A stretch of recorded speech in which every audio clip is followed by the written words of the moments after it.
बिस्मिल्लाहिर्रहमानिर्रहीम। आज तक के मुअज़्ज़ज़ नाज़रीन अस्सलामु अलैकुम। अब किस नंबर 392 मुलाहिज़ा फरमाएं। वो हम पर एक उचटती सी निगाह डालकर वापस जाने लगा तो मैं उसके रास्ते में दीवार बनकर खड़ा हो गया। वैदान, मैं तुम्हें ऐसे तो नहीं जाने दूंगा। वो चौंक कर मुझे देखने लगा। मैंने अपनी असली आवाज़ और लबो लहजे में उसे मुखातिब किया था। उसका चौंक जाना ऐन फितरी बात थी। अगली लम्हे मुझे उसके चेहरे पर तमस्खराना सलवटें उभरती दिखाई थी। वो तंजिया लहजे में गोया हुआ, तो तुमने भी बेस बदलना शुरू कर दिया। मुझे नकली कहते हो और खुद किसी की नकल बने घूम रहे हो। वाह भाई वाह, तुम्हारा भी जवाब नहीं। ज्यादा डायलॉग मारने की जरूरत नहीं है। मैंने बिफरे हुए लहजे में कहा, बताओ तुमने मेरी साइल को कहाँ छुपा रखा है। वो मजाक उड़ाने वाले अंदाज में बोला, न्यूयॉर्क बहुत बड़ा है और इसे कई साल लगते हैं। जरा इसका तवाफ करते हुए इधर उधर निगाह दौड़ाओ, हो सकता है गोरे मकसूद हाथ आ जाए। उसकी बात खत्म होते ही मैंने उस पर हमला कर दिया। मैंने 3 जबरदस्त किक्स के कम्बिनेशन से उसे पीछे सिरकाते हुए दीवार के करीब वसीम के पैरों में पहुंचा दिया। उसी लम्हे वसीम उस पर पल पड़ा। उसके अंदाज में बड़ा जारहानापन था। मेरे नेगेटिव नकली वैदान ने वसीम को आड़े हाथों लिया। लम्हाती कोशिश से वसीम की गर्दन उसके हाथ में आ गई। नेगेटिव ने वसीम की गर्दन दबोच कर उसको ऊपर उठा लिया। वसीम हवा में मुअल्लक हाथ पांव झटकने लगा। ये बड़ी वाहियात सूरत हाल थी। मैं वसीम की मदद को लपका और एक लंबे स्टेप वाली साइड की नेगेटिव की पुश्त पर रसीद कर दी। वो थोड़ा सा डगमगाया और वसीम को गर्दन से थामे थामे दूर उछाल दिया। वसीम एक दीवार से टकरा कर जमीन पर आ रहा। मैंने नेगेटिव पर ताबड़तोड़ हमले शुरू कर दिए। उसे मेरे हर अटैक को मुनासिब तरीके से ब्लॉक करने के बाद काउंटर अटैक किया। फिर हम दोनों में बाकायदा ठन गई। कभी वो मुझ पर हावी आने लगता और कभी मैं उस पर गालिब आ जाता। यूं महसूस होता था जैसे मैं अपने आप से लड़ रहा हूं। मैं उस पर जो भी हमला करता उसके पास उसका तोड़ मौजूद होता। गोया वो मेरे ही दिमाग से सोच रहा था।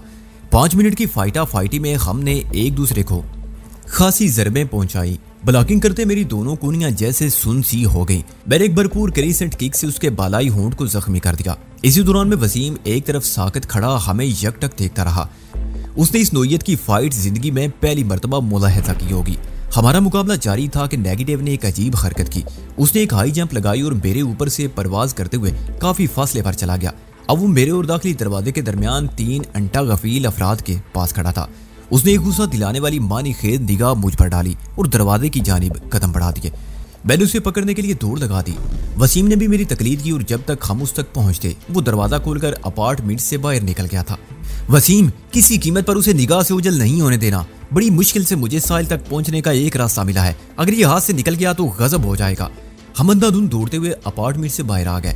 नेगेटिव मुझे कहीं दिखाई ना दिया। मैंने उसकी तलाश में चारों जानिब निगाह दौड़ाई। वसीम ने हिजान खेज लहजे में कहा, फैजान उधर देखो, वो कितने इत्मीनान से टहलते हुए जा रहा है। मैंने वसीम के इशारे का ताकुब किया तो वो बदमाश मुझे नजर आ गया। नकली वैदान ईस्ट 59 स्ट्रीट पर चलते हुए एलेक्जेंटन एवेन्यू की समत बढ़ रहा था। उसके अंदाज में बला का सुकून भरा हुआ था। यूं महसूस होता था जैसे कोई बांका छबीला न्यूयॉर्कर आधी रात को मटर गश्त करने निकला हो। हमने अपने पाँव में बगोले बांधे और आंधी तूफान की रफ्तार से भागते हुए उसका ताकुब करने लगे। उसकी इत्मीनान और हमारी इस्तराब ने दरमियानी फासला बतदरीज कम कर दिया। जब हम उससे महज 50 गज की दूरी पर थे तो वो एक सब वे ग्लोब के पास रुक गया। उसने एक नजर ग्लोब को देखा, फिर मखसूस इंटरनेट में दाखिल हो गया। वो सब वे से फरार हो रहा है, वसीम ने फूली हुई सांस के साथ कहा। मैंने अपनी रफ्तार में मजीद इजाफा करते हुए पुरअज़म लहजे में कहा, मैं इसे किसी कीमत पर फरार नहीं होने दूंगा। हमें जल्दी से प्लेटफॉर्म पर पहुंचना होगा। हम इंटरनेट ग्लोब के सामने पहुंचे तो वसीम ठिठक कर रुक गया। क्या हुआ, तुम रुक क्यों गए? ग्लोब का रंग देख रहे हो? वो उलझन ज़दा लहजे में बोला। मैं कुछ समझ ना सका। मुझे न्यूयॉर्क के सबवे के बारे में ज्यादा मालूमात नहीं थी। मैंने कहा, ग्लोब का रंग सुर्ख है। फिर सुर्ख ग्लोब का मतलब है ये इंटरेस्ट आर्जी तौर पर बंद है। वसीम ने वजाहत की। ऐसे प्लेटफॉर्म पर बेघर अफराद, जराइम पेशा, स्ट्रीट बॉयज और मुनशियात के आदि लोगों का कब्जा होता है। तुम इसे छोटी मोटी क्राइम मार्केट भी कह सकते हो। सिर्फ वो प्लेटफॉर्म बारोनक और इस्तेमाल में होते हैं जिनका इंटरेस्ट ग्लोब सब्ज रंग का होता है। जो भी हो, हमें अंदर तो उतरना है क्योंकि हमारा शिकार इसी तरफ गया है। मैंने हतमी लहजे में कहा, इसको पकड़ने के लिए मैं पाताल में भी गोता लगा सकता हूँ। वसीम ने कोई जिरा ना की और हम सब वे इंटरेंस में दाखिल हो गए। प्लेटफॉर्म तक पहुंचने से पहले हमें हैरत का शदीद झटका लगा। सबवे का वो स्टेशन पूरी तरह आबाद था। वसीम ने बिखरी हुई आवाज में कहा, ये कैसे हो सकता है? मैं नेगेटिव के चमत्कार पहले भी कई मरतबा देख चुका था। लिहाजा ठहरे हुए लहजे में कहा, आज सब कुछ हो सकता है, तुम आओ मेरे साथ। उस आफती ने यकीनन इंटरेस्ट वाले ग्लोब के साथ कोई गड़बड़ की थी। इस गड़बड़ पर गौर व फिक्र का वक्त नहीं था। हम तेज कदमों से चलते हुए प्लेटफॉर्म पर पहुंचे। प्लेटफॉर्म पर सबवे 6 लाइन खड़ी थी। उसका रुख जनूब शुमाल की सम था। स्ट्रीट 59 मिड टाउन मैनहट्टन की आखिरी स्ट्रीट थी। गोया 6 लाइन अप टाउन जाने के लिए तैयार खड़ी थी। मेरी मुतलाशी नजर प्लेटफॉर्म पर मौजूद एक एक चेहरे का जायजा ले रही थी। फिर मैंने अपनी मुराद पा ली। मैंने नकली वजदान को सबवे के दरवाजे की जानिब बढ़ते देखा। वो अकेला नहीं था, कोई औरत उसका हाथ थामे हुए थी। मजकूरा औरत का चेहरा मुझे नजर नहीं आ रहा था। मेरे दिल ने तड़प कर गवाही दी वो मेरी साहिल है। फिर हम दोनों ने 6 लाइन की जानिब दौड़ लगा दी। वक्त को थाम कर रखना आसान नहीं। ये ना पलट कर देखता है और ना ही पूछता है, अपनी मखसूस रफ्तार से दौड़ता चला जाता है। इंसान इसके ताक़ुब में दौड़ने पर मजबूर है, वरना ये रेत की तरह फिसल कर मुट्ठी से निकल जाता है। इस वक्त मेरी मुठ्ठियां बिछी हुई थी और मैं अंधाधुंध 6 लाइन की जानिब दौड़ रहा था। वसीम भी मेरी तकलीद में था। मुझे हर सूरत वक्त को अपनी गिरफ्त में लेना था। अगर वो आफत ज्यादा नकली वजदान मेरे हत्थे चढ़ जाता तो मैं चुटकी बजाते में वक्त को पिछाड़ सकता था। नकली वजदान के काबू आने का मतलब था मैंने साहिल को हासिल कर लिया। हमने ट्रेन के अंदर कदम रखा ही था कि ऑटोमेटिक सिस्टम के तहत उसका दरवाजा बंद हो गया। हमें अगर लम्हा भर की ताखीर भी हो जाती तो ट्रेन छूटने का कभी इम्कान था। देखते ही देखते सब वे 6 लाइन हरकत में आ गई। हम उस बोगी में सवार हो गए जिसके अंदर मैंने उस बदमाश को दाखिल होते देखा था। सबवे लाइंस ट्रेनों की पेशानी पर हर बोगी के दरवाजे पर उसका मखसूस नंबर दर्ज होता ताकि मुसाफिरों को किसी किस्म की परेशानी का सामना ना करना पड़े। मैं इस वक्त सख्त परेशान था क्योंकि मैं कोई आम मुसाफिर नहीं था और ना ही किसी मामूल के काम से सफर कर रहा था। ये गैर मामूली मिशन था और मेरी परेशानी का सबब वो नेगेटिव था जो मुझे कहीं नजर नहीं आ रहा था। मेरे मुस्तरिब कदम और मतलाशी निगाह बोगी के एक सिरे से दूसरे सिरे तक उसे ढूंढ रही थी। फिर वो मुझे नजर आ गया। वो एक सीट पर अकेला बैठा था। उस पर निगाह पड़ते ही मेरा दिल कनपटियों में धड़कने लगा। उस कमीने ने अपने चेहरे के सामने कोई मैगजीन खोल रखा था जिसके सबब उसकी सूरत दिखाई नहीं देती थी। ताहम मैंने शक्ल देखे बगैर भी उसे पहचानने में कोई गलती ना की। मेरी देखा देखी वसीम की निगाह भी उस तक रसाई हासिल कर चुकी थी। उसे मेरे कान में सरगोशी की। उसकी सरगोशी में गहरी तशवीश थी। वजदान, इसके साथ एक औरत भी ट्रेन में सवार हुई थी, वो कहीं नजर नहीं आ रही। मैंने भी सरगोशियाना अंदाज में जवाब दिया, लगता है इस बदमाश ने उसे कहीं इधर उधर कर दिया है। इससे कोई भी हैरत अंगेज बात बाईद नहीं। एक लम्हे के तवक्कुफ से मैंने इजाफा किया, मुझे शक है इसकी साथी औरत साहिल के सिवा और कोई नहीं हो सकती। इस शक की तस्दीक कर लेते हैं, वसीम ने बड़े जोशीले अंदाज में कहा। तब लहजे को धीमा ही रखा। ये चलती हुई ट्रेन से भागकर कहाँ जाएगा, आओ इसका मिजाज पूछते हैं। ठहरो, मैंने उसका हाथ दबाते हुए गंभीर आवाज में कहा। तुम इस साफ्ती पर नजर रखो, मैं चंद सेकंड में आता हूँ। तुम कहाँ जा रहे हो? बेसाख्ता उसकी जबान से निकला। मैंने जवाब देने की बजाय आंखें बंद कर ली। 2 आंखें बंद होते ही तीसरी आंख बेदार हो गई। मैंने साहिल के खालो खत को थर्ड आई के सामने उजागर किया। इस काम में अब मुझे खासी महारत हासिल हो गई थी। पलक झपके बगैर मैं साहिल के माहौल में पहुंच गया और ये जानकर मुझे हैरत का शदीद झटका लगा कि वो इस वक्त ट्रेन में नहीं थी। मेरी साहिल की 6 लाइन में गैर मौजूदगी इतनी ज्यादा तशवीशनाक नहीं थी। नेगेटिव के पहलू में चलती औरत की शक्ल मैंने नहीं देखी थी। ये मेरा अंदाजा था कि वो साहिल थी। बाज़ औक़ात कभी अंदाजे भी गलत साबित हो जाते हैं। ये भी मुमकिन था वो कोई गैर मुतल्लक औरत हो। नेगेटिव के नजदीक उसे देखकर मेरा ध्यान आपो आप साहिल की तरफ चला गया। हाथ थाम लेना मगरब खुसूसन अमेरिका में एक आम सी बात है। वो मेरी नजर का धोखा भी हो सकता था। नकली वजदान ऐसे फरेब देने का माहिर था। सब इंट्रेंस ग्लोब के साथ भी उसने कुछ इसी किस्म का हाथ दिखाया था। मैं जिस किस्म की सूरत हाल से गुजर रहा था उसमें इस डिगर पर सोचना ऐन फितरी बात थी। अब मेरी इज़राब बल्कि अजाब का सबब ये था कि इस वक्त साहिल एक बंद वैन में सफर कर रही थी। मैंने आखिरी मरतबा उसे इसी बेडरूम में देखा था जहां वो पिछले 2 दिन से मौजूद थी। किसी वैन में उसका महवे सफर होना हालात में बहुत बड़ी तब्दीली की जानिब एक वाज़ेह इशारा था। मैं उसके माहौल को समझने की कोशिश करने लगा। अगले ही लम्हे मैं उस माहौल का हिस्सा बन गया। वो एक डबल कैबिन वाली वैन थी। साहिल को अकबी कैबिन में रखा गया था और वहां वो अकेली थी। फ्रंट कैबिन में ड्राइवर के अलावा और कौन कौन मौजूद था मैं इस बारे में कुछ नहीं जानता था। साहिल की आंखें बंद थी और वो एक आरामदेह सीट पर दराज थी। मैं यकीन से नहीं कह सकता था कि वो इस वक्त सो रही थी या जाग रही थी या फिर वो नीम बेहोश थी। मैं सिर्फ उसे देख सकता था, सुनना मेरे बस की बात ना थी। अकबी कैबिन में नीम तारीकी थी। मैं वैन से बाहर का अहवाल जानने से भी कासिर था। वैन और उसके अंदर मौजूद साहिल को पहुंचने वाले इश्कोले इस बात की गवाही देते थे कि वैन किसी नाहमवार रास्ते से गुजर रही थी। मैनहट्टन में नाहमवार और नीचे रास्ते का तसव्वुर महाल है। यहाँ का ट्रैफिक तो सड़कों पर फैला हुआ है। हिचकोलों और झटकों का तो सवाल ही पैदा नहीं होता। तो क्या मेरी साहिल को न्यूयॉर्क से कहीं बाहर मुंतकिल किया जा रहा है? इस सवाल ने मेरे तन बदन में शरारे से भर दिए। मुझे अपनी रगों में खून उछलता हुआ महसूस हुआ। इस वक्त रात के 12:15 बजे थे। मैंने आखिरी मरतबा रात 9:15 बजे साहिल को जागा था। उस वक्त मैं फाइनेंशियल डिस्ट्रिक्ट में WTC के 107वें फ्लोर पर वाक़े विंडोज ऑफ द वर्ल्ड नामी रेस्टोरेंट में साहिल की डुप्लीकेट से थोड़े फासले पर बैठा था। असली साहिल अपने बेडरूम में मौजूद थी जहां मैं उसे गुज़िश्ता 1.5-2 दिन से देख रहा था। वॉल स्ट्रीट वाले ठिकाने से उसे यहाँ मुंतकिल किया गया था। मेरा अंदाजा था साहिल का नया ठिकाना भी मैनहट्टन में होगा, लेकिन मेरा अंदाजा गलत भी हो सकता था। मुमकिन है उसे वॉल स्ट्रीट से हटाने के बाद रब्बी के इशारे पर मैनहट्टन बल्कि न्यूयॉर्क ही से कहीं और भेज दिया गया हो।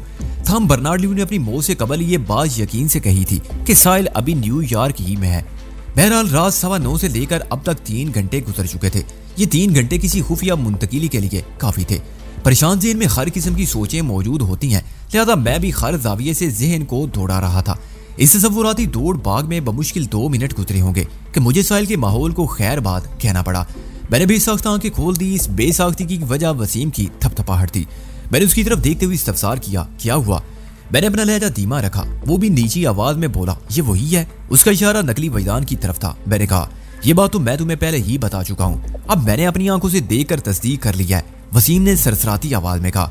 उसने एक लम्हा पहले अपने चेहरे के सामने से मैगजीन हटाया था। वो जानता है कि हम उसके ताकुब में ट्रेन पर सवार हो चुके हैं। वो मेरी आंखों में देखते हुए बड़े मानी खेज अंदाज में मुस्कुराया और दोबारा चेहरे को मैगजीन की ओट में छुपा लिया। मगर वसीम मुतवक्कफ हुआ और उलझन भरे लहजे में बोला, तुम्हारी साथी को इसने पता नहीं कहाँ छुपा दिया है, वो कहीं नजर नहीं आ रही, वो इस ट्रेन में मौजूद नहीं है। मैंने बहरूपिये पर निगाह जमाते हुए वसीम को बताया, फिर पूछा, ट्रेन का अगला स्टेशन कितनी दूर है? 6 लाइन अब ईस्ट 68 स्ट्रीट पर रुकेगी। ये इंटर कॉलेज का स्टेशन है। वसीम ने हिजानी अंदाज में कहा, मगर तुम अजीब बात कर रहे हो। साहिल अगर इस ट्रेन में मौजूद नहीं तो फिर कहाँ गई? आओ इसी शैतान ज़ादे से पूछते हैं, मैंने फैसला कुन लहजे में कहा और बड़े मजबूत कदमों से अपने नेगेटिव की जानिब बढ़ गया। इंटर कॉलेज पहुंचने से पहले उससे निमटना जरूरी था। वसीम बड़ी दिलेरी से मेरा हमरा हो लिया। रात आधी से ज्यादा गुजर चुकी थी, चुनाचे 6 लाइन की इस बोगी में ज्यादा रश नहीं था। हम इस 59 स्ट्रीट से ट्रेन में सवार हुए थे और अब इसे ईस्ट 68 पर रुकना था। अगरचे इन 2 स्टेशनों के दरमियान 9 स्ट्रीट का फासला हाइल था, ताम सबवे की रफ्तार के मद्दे मुकाबले इस फासले की ज्यादा अहमियत नहीं थी। ये चंद मिनट का खेल था। हम तेज कदमों से राहदारी में चलते हुए उसके करीब पहुंच गए। हमारे दरमियान बमुश्किल 5 फुट का फासला रहा होगा।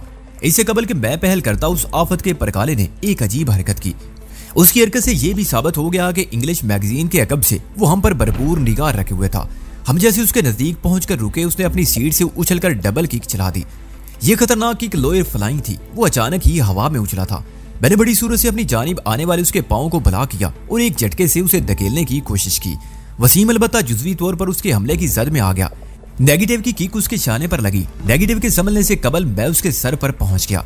मैंने तंग मैदान जंग के पीछे नजर स्ट्रीट फाइट के उसूलों को अपनाया और एक तेज रफ्तार घुटना उसके पेट में रसीद कर दिया। उसकी हल्क से ऊँ की हल्की सी सदा खारिज हुई और वो लड़खड़ाते कदमों से पीछे को गया। मैंने उसकी लड़खड़ाहट से फायदा उठाते हुए एक जबरदस्त हुक पंच उसके चेहरे पर जड़ दिया। इस पंच में बला का गमो गुस्सा शामिल था। इत्तफाक से मेरा मुक्का उसके ज़हनी होंठ पर लगा और देखते ही देखते वहां से खून रिसने लगा।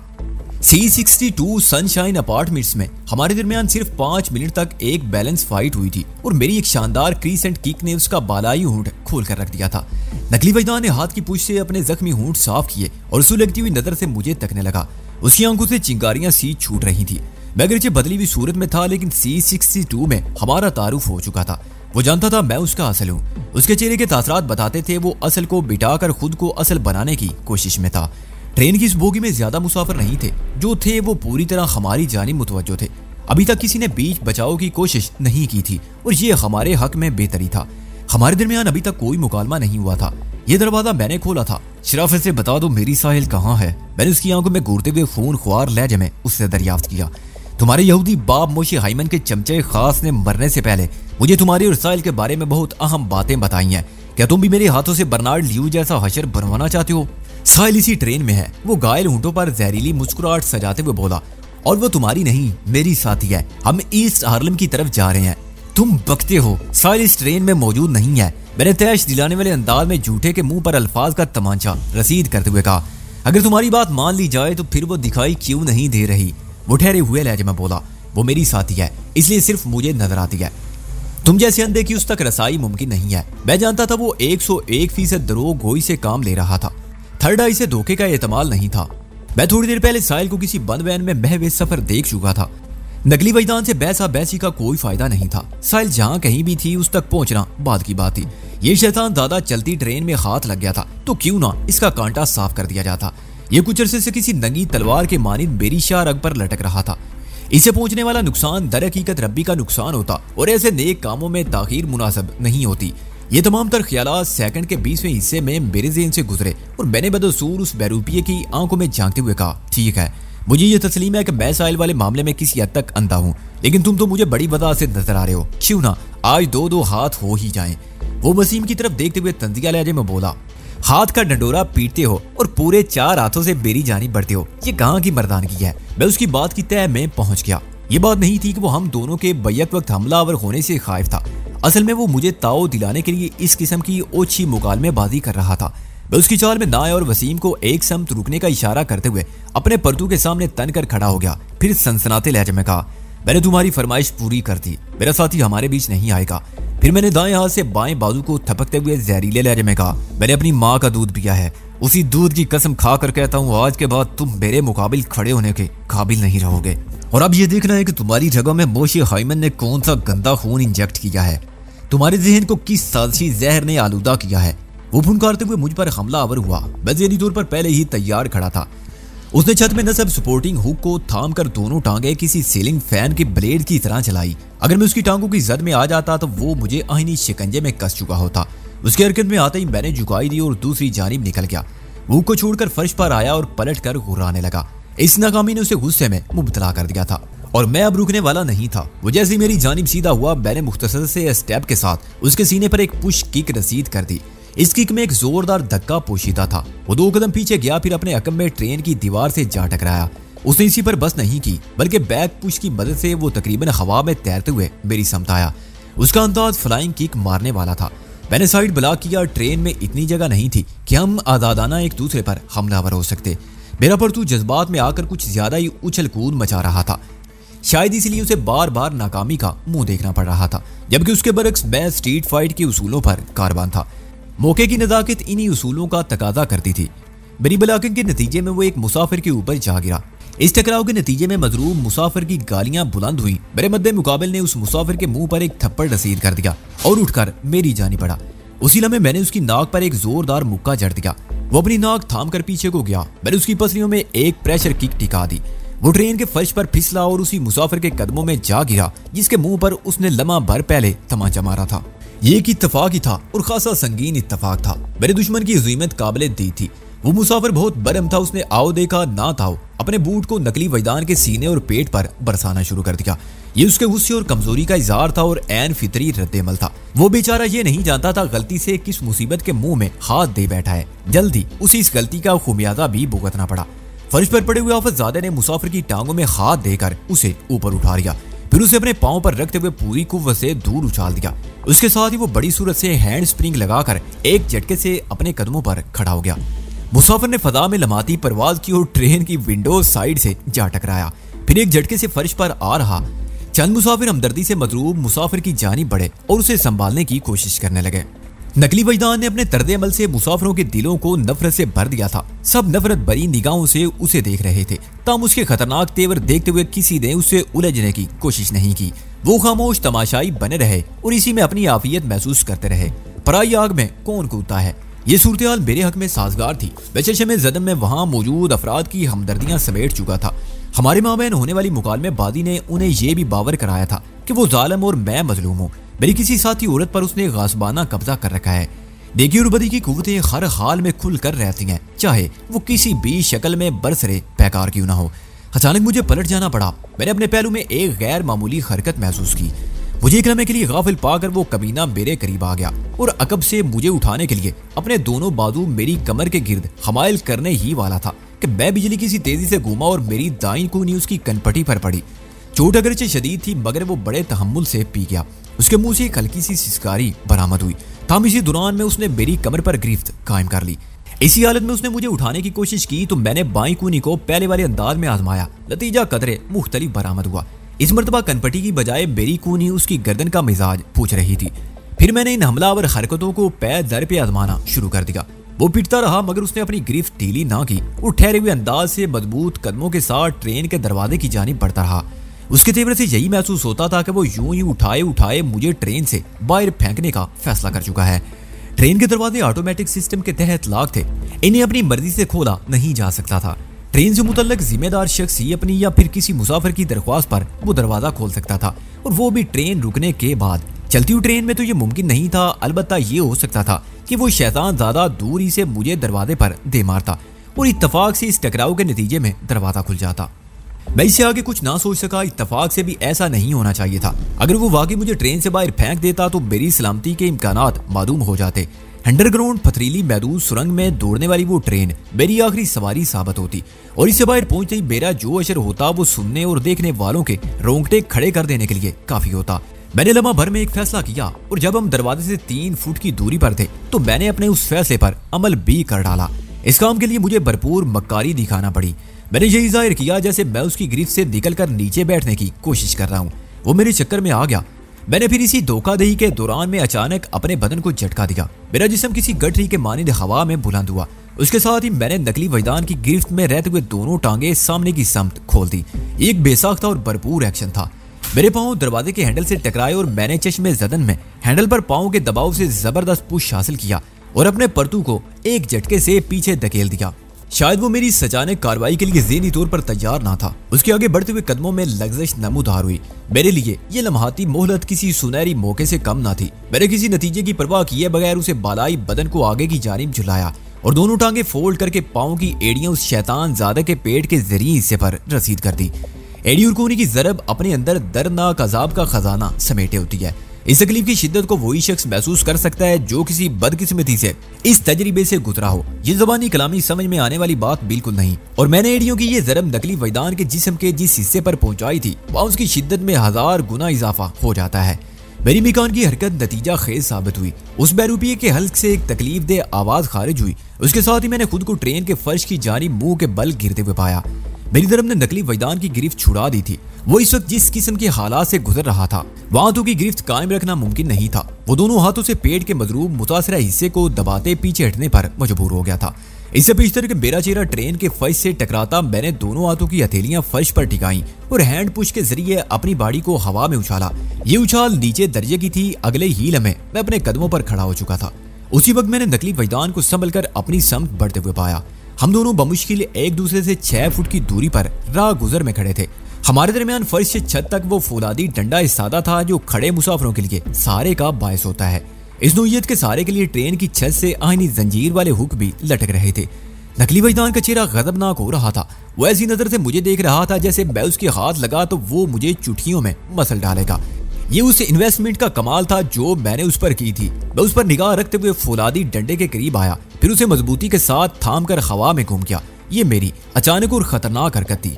मद्दे मुकाबिल बुखला कर रह गया। उसकी बुखलाहट के दौरान में मेरी टांगे अपना काम दिखा चुकी थी। मैंने फौलादी डंडे पर गिरफ्त कायम रखते हुए उसके चेहरे को निशाना बनाया, फिर ताबड़तोड़ क्रॉस किक्स की बरसात कर दी। रद्द-ए-अमल के तौर पर मुदाफती अंदाज में उसके हाथ चेहरे की जानिब उठ गए। इस मौके से फायदा उठाते हुए मैंने एक डबल पुश किक उसके सीने पर रसीद करके दूर धकेल दिया। वो लूट पूट होते 15 फुट तक लुढ़कता चला गया। मैंने फौलादी डंडे को छोड़ा और जमकर कदमों पर खड़ा हो गया। उसी लम्हे मुझे यूं महसूस हुआ जैसे 6 लाइन की रफ्तार कम हो रही है। ये बात नकली वजदान ने भी नोट कर ली थी।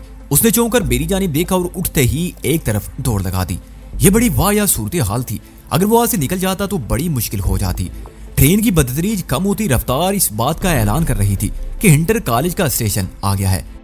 अगरचे नकली वजदान ने थोड़ी देर पहले बताया था कि वो साहिल के साथ ईस्ट हार्लम की तरफ जा रहा है, लेकिन उसकी बात पर भरोसा नहीं किया जा सकता था। वो कमबख्त झूठों का सरदार तो इस बात का दावेदार भी था कि साहिल इस वक्त ट्रेन में उसके साथ सफर कर रही थी, जबकि मैं अपनी साहिल को एक बंद वैन में महवे सफर देख चुका था। ईस्ट हार्लम का स्टेशन ईस्ट 110वें स्ट्रीट पर वाक़ था। हिंटर कॉलेज ईस्ट 68 पर था। इस स्टेशन के बाद 67 east, 77 east, 86 east, 96 east 1, 2, 3 street से गुजरने के बाद ईस्ट हार्लम के स्टेशन पर पहुंचती है। सबवे की इस ट्रेन पर 3 ट्रेनें 4 लाइन, 5 लाइन और 6 लाइन मेनहट्टन के मशरकी हिस्से में डाउन टाउन और अप टाउन के दरमियान शुमालन जुनूबन दौड़ती रहती हैं। मैं नकली वजदान के इस बयान पर यकीन करने को कतन तैयार ना था कि वो साहिल के साथ ईस्ट हार्लम की तरफ जा रहा था। ऐन मुमकिन था वो इंटर कॉलेज के स्टेशन पर ट्रेन से उतरकर फरार होने की कोशिश करता। वो मुझसे चंद मिनट में जैसी दुर्गत बनवा चुका था उसके पेश नजर फरार ही में उसकी आफियत थी। अगली लम्हे मैं उसके पीछे लपक गया। वसीम भी सालत में खामोश ना रहा और बड़ी सूरत से मेरे साथ हो लिया। हम दौड़ते कदमों से उस जानिब बढ़े जिधर उस कमीने ने दौड़ लगाई थी। ये बोगी का वो हिस्सा था जहाँ वॉशरूम बना हुआ था। ट्रेन की रफ्तार बदतदरीज कम हो रही थी। जब हम मज़कूरा मुकाम पर पहुंचे तो वो हमारी नजरों से ओझल हो चुका था। वो वॉशरूम में छुपा है, वसीम ने सरसराती आवाज में कहा। वो कहीं और नहीं जा सकता। मेरा अपना अंदाजा भी यही था, क्योंकि वहां छुपने के लिए वॉशरूम से ज्यादा मुनासिब जगह और कोई ना थी। हम वॉशरूम के दरवाजे पर पहुंच गए। दरवाजा बंद था। इसका वादे मतलब यही था अंदर कोई मौजूद है। मैंने इज़्तिरारी अंदाज में दरवाजे के हैंडल को झुंझोड़ डाला। वसीम ने कहा, अगर वो अंदर है तो उसे बाहर लाना होगा फौरन, वरना हम किसी बड़ी मुसीबत में फंस जाएंगे। ट्रेन रुकते ही उस बोगी के मुसाफिरों में जो कोई भी उतरेगा वो यहाँ पेश आने वाले हालात को भी अपने साथ ले जाएगा। फिर मुतलका पुलिस वाले 6 लाइन को हिंटर कॉलेज से आगे नहीं बढ़ने देंगे। तुम्हारे हमशक्ल के साथ पता नहीं वो क्या सलूक करेंगे, लेकिन हम जरूर इस जमीले में उलझ कर रह जाएंगे। फिर सनशाइन अपार्टमेंट में पेश आने वाले वाकयात भी हमारे गले का फंदा बन जाएंगे। फिर मैंने सवालिया नजरों से वसीम को देखा। मेरा ख्याल है हमें पहली फुर्सत में ट्रेन को छोड़ देना चाहिए। वसीम ने संजीदा लहजे में कहा, देखो ट्रेन रुकने ही वाली है, हम सबसे पहले नीचे उतरकर प्लेटफॉर्म की भीड़ में गुम हो जाते हैं। मैंने गंभीर आवाज में कहा, ये कमबख्त बड़ी मुश्किल से हाथ आया है, क्या इसे यूं ही छोड़ दूं? मजबूरी है। वॉशरूम का दरवाजा उसने अंदर से बंद कर दिया है। वसीम फिक्रमंद लहजे में बोला, और हमारे पास वक्त कम है, बल्कि बिल्कुल नहीं है। हम ट्रेन से जरूर उतरेंगे और उस शैतान को अपने साथ लेकर जाएंगे। मैंने ठोस अंदाज में कहा, मगर कैसे? वो उलझन ज़दा नजर से मुझे तकने लगा।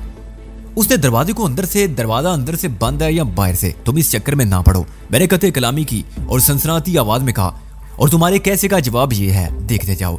मेरे लिए एक एक लम्हा बहुत कीमती था और मैंने हतमी तौर पर सोच लिया था कि आज ये आफत ज्यादा मेरे हाथ से बचकर नहीं जाएगा।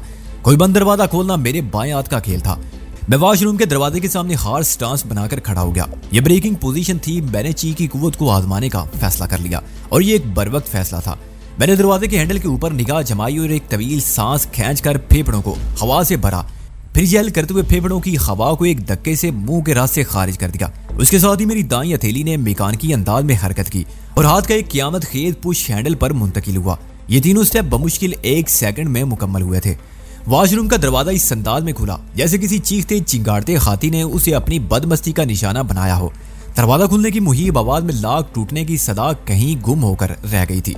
शायद नकार खाने में तोती की आवाज वाला मुहावरा ऐसे ही मौके के लिए है। हम दोनों हक्का बक्का वॉशरूम के अंदर देख रहे थे। हमारी हद दर्जा हैरत का बायस ये था कि वॉशरूम का सूनापन हमारा मुंह चिढ़ा रहा था। ये हमारे लिए नाकाबिले यकीन सूरत हाल थी। पता नहीं वो खबीस हमें जुल देकर किधर निकल गया था। बोगी में तो वो कहीं नजर नहीं आ रहा था।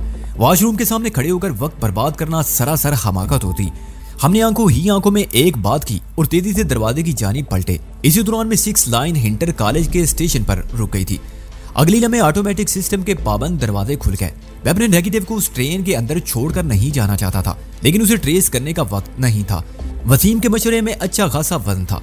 हमारी बोगी में होने वाली कार्रवाई ATM metropolitan transportation authority police से छुपी ना रह सकती थी। अमेरिका की पुलिस चाहे किसी डिपार्टमेंट की ही क्यों ना हो, बाल की खाल और खाल के बाल उखाड़ने की माहिर है और मुझे किसी भी सूरत बराह रास्त पुलिस से नहीं उलझना था। वो ATM वाले हों या NYPD वाले, ये मोहतरम सांग फू का मशवरा था। उस शख्स का मशवरा मेरे लिए बहुत अहमियत का हामिल था। मैंने ट्रेन छोड़ने से कबल एक मरतबा फिर नकली वैदान की तलाश में अपनी निगाह को उस बोगी के तूलो अर्द में दौड़ाया, लेकिन बोगी को उसके वजूद से खाली पाया। फिर हम बाहर निकल आए। हमने इंटर कॉलेज स्टेशन के प्लेटफॉर्म पर कदम रखा ही था कि वो कमीना मुझे नजर आ गया। वो प्लेटफॉर्म के आखिरी सिरे पर किसी औरत का हाथ थामे तेज कदमों से आगे बढ़ रहा था। वो दोनों इस वक्त 6 लाइन की आखिरी बोगी के पास से गुजर रहे थे। मैंने वसीम की उस जानिब तवज्जो दिलाई और अंधाधुंध उनके ताकुब में दौड़ने लगा। इस वक्त मेरे ज़हन में अनगिनत सवालात मचल रहे थे। मेरा नेगेटिव पता नहीं कि नटखेलियों के मूड में था। 6 लाइन पर सवार होते वक्त भी एक औरत का हाथ उसके हाथ में था और इस वक्त भी ऐसी ही सूरत हाल थी। मैं थर्ड आई के तफैल ये मालूम कर चुका था कि वो औरत मेरी साथी नहीं थी। अब सवाल ये पैदा होता था वो कौन है जो ट्रेन में दाखिल होते ही गायब हो गई और अब दोबारा निगाह में आ गई। ये भी तवज्जो तलब बात थी कि नकली वैदान कहाँ गुम हो गया था और वो कब और कैसे ट्रेन से उतरा। इन तमाम तर सवालात के जवाब सिर्फ वही दोनों भगोड़े दे सकते थे। इन लम्हात में मेरे जी में ये आई कि मैं एक नजर साहिल को झांक कर उसकी ताज़ा तरीन लोकेशन को झांक लूं। तीसरी आंख से इस्तेफादा करने के लिए कहीं रुकना और रुक कर आंखें बंद करना जरूरी था और ऐसा करने की सूरत में मैं उस भगोड़े को खो बैठता। फिलहाल मैं ये नुकसान उठाने के मूड में बिल्कुल ना था। जब तक हम दौड़ते हुए 6 लाइन की दुम तक पहुंचते वो दोबारा हरकत में आ चुकी थी। इसी दौरान में नकली वैदान और उसकी साथी औरत प्लेटफॉर्म से उतरकर रेलवे ट्रैक वाले हिस्से में दाखिल हो गए थे। पता नहीं उनकी मंजिल कहाँ थी और उन्होंने अपने जहन में क्या सोच रखा था। उनके तेजी से उठते हुए कदम इस बात की दलील थे कि वो अपने ताकुब से अच्छी तरह आगाह हैं। उनकी पुश्त हमारी जानिब थी, लिहाजा अभी तक मैं अपने नेगेटिव की साथी का चेहरा नहीं देख सका था। हम आगे पीछे दौड़ते हुए ईस्ट 68 स्टेशन इंटर कॉलेज से बहुत पीछे निकल आए। सुरंग के उस हिस्से में बहुत कम रोशनी थी। अंडरग्राउंड ट्रेन की आमदो रवानगी के लिए एक मखसूस किस्म की सुरंग तैयार करके जेरे जमीन रेलवे ट्रैक बिछाया जाता है। ये सुरंगनुमा तवील रास्ता सिग्नल पोल की रोशनी का मरहूने मिन्नत होता है। सब स्टेशन और प्लेटफार्म की चकाचौंध इस तारीफ से बाहर है। हम इस मुल्क की रोशनी से उनका ताकुब कर रहे थे कि एक अजीब वाकया रूनुमा हुआ। मेरे नेगेटिव का हाथ थाम कर भागने वाली औरत के पांव को ठोकर लगी और वो कराते हुए मुंह के बल नीचे गिरने लगी। अगर उसका हाथ नकली वजदान की गिरफ्त में ना होता तो उसे गिरने से कोई रोक नहीं सकता था। बहरहाल इस सूरत-ए-हाल ने उसे कदम रोकने पर मजबूर कर दिया। वो अपनी साथी को संभालने के लिए रुका और उसके साथ उसने पलटकर हम पर फायर कर दिया। ये उसकी एक गैर मुतवक्के हरकत थी। पता नहीं उसने कब एक खतरनाक गन अपने हाथ में ले ली थी। फायरिंग के जाविये ने पलक झपकने में बता दिया कि वो हमें अपनी जानिब बढ़ने से रोकना चाहता था। उसने बराए रास्त हमें शूट करने की कोशिश नहीं की थी। मेरे रुकते हुए कदमों ने सूरत-ए-हाल को बांप लिया और मैंने हर एहतियात को बालाए ताक रखकर उसकी जानिब दौड़ लगा दी।